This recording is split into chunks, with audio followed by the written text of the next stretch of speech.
शापोऽपि यम्ना प्रतिहतः क्वचित् नास्पृशत् ब्रह्म शापोऽपि यम्ना प्रतिहतः क्वचित्। श्री सुखदेव जी कहते हैं, परीक्षित, मनु पुत्र, मनु का एक जो पुत्र था उसका नाम था नभग और उसका बेटा हुआ नाभाग। तो वह जो नाभाग था वह दीर्घ काल तक ब्रह्मचर्य का पालन करके लौटा। उसके दो भाई और थे जिनका नाम सुखदेव जी ने कथा में नहीं बताया है, वो बेईमान थे इसलिए उनका नाम नहीं बताया सुखदेव जी ने। दो भाई और थे उसके बड़े भाई, तो वो उसका पढ़ने में अधिक रुझान था, तो वह शिक्षा प्राप्त करने के लिए दूर गुरुकुल में चला गया।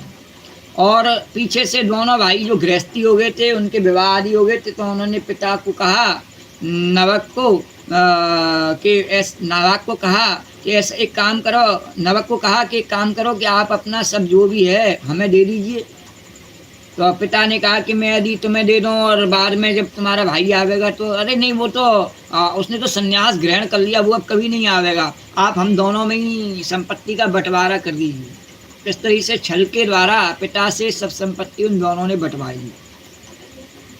संपत्ति तो उन्होंने आपस में बांट ली। अब जैसे ही वो नाभाग आ गया लौट करके पढ़ के, और जब उसने आया तो अपने भाइयों से कहा कि मेरे हिस्से का कहाँ है, पिताजी ने मेरे हिस्से में क्या दिया।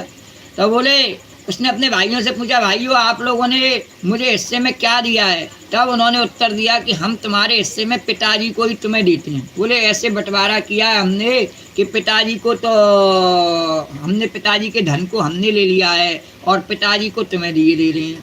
तो इस प्रकार से बंटवारा किया है। और उसने अपने पिता से जा कर के पूछा कि पिताजी, मेरे बड़े भाइयों ने हिस्से में मेरे लिए आपको ही दिया है। पिता ने कहा, बेटा तुम उनकी बात न मानो। देखो, ये बड़े बुद्धिमान आंगिरस गोत्र के ब्राह्मण इस समय एक बहुत बड़ा यज्ञ कर रहे हैं, परंतु मेरे विद्वान पुत्र वे प्रत्येक छठे दिन अपने कर्म में भूल कर बैठते हैं। पिता ने कहा, ठीक है, तुम क्या कोई उस संपत्ति के भरोसे ही अपना जीवन काटोगे क्या? तुम पढ़े लिखे हो, अच्छे हो, मैं तुम्हें एक बात बता देता हूँ धन प्राप्त करने की। बोले, क्या? कि ऐसा करो, यहाँ से कुछ दूर पर आंगिरस ब्राह्मण जो है ना यज्ञ कर रहे हैं, वो छठे दिन की विधि भूल गए हैं। तुम जाए के उनके कर्म को शुद्ध कराए दो यज्ञ के को, और उन्हें छठे दिन की वो विधि बतलाए दो, तो वह तुमसे प्रसन्न हो जाएंगे, तुम्हें धन दे देंगे।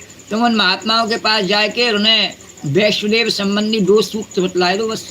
और जब वे स्वर्ग जाने लगेंगे तब यज्ञ में बचा हुआ अपना सारा धन तुम्हें दे देंगे।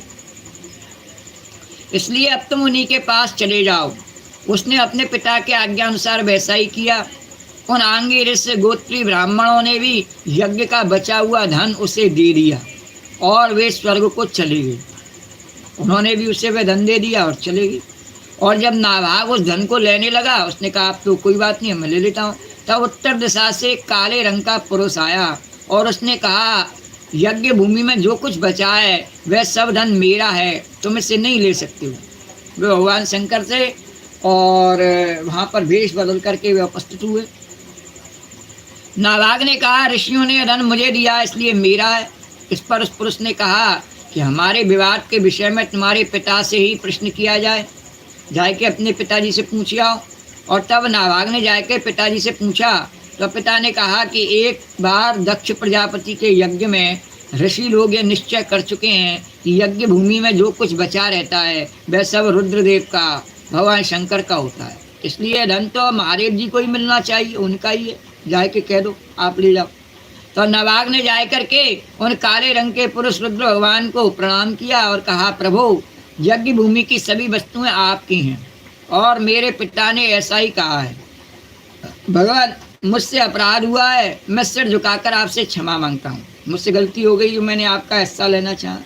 तब भगवान शंकर ने कहा, तुम्हारे पिता ने धर्म के अनुकूल निर्णय दिया है और तुमने भी मुझसे सत्य कहा है। तुम वेदों का अर्थ तो पहले ही जानते हो, अब मैं तुम्हें सनातन ब्रह्म तत्व का ज्ञान देता हूँ। यहाँ यज्ञ में बचा हुआ मेरा जो अंश है, यह धन भी मैं तुम्हें दे रहा हूँ, तुम्हें मैं ज्ञान भी दे रहा हूँ और साथ में धन भी दे रहा हूँ, और तुम इसे स्वीकार करो। इतना कहकर सत्य प्रेमी भगवान शंकर अंतर्धान हो गए। और जो मनुष्य प्रातः और सायंकाल एकाग्र चित्त से इस आख्यान का स्मरण करता है वह प्रतिभाशाली एवं वैराग्य तो होता ही है, साथ ही अपने स्वरूप को भी जान लेता है। नाभाग के पुत्र श्री कृष्ण गोविंद हरे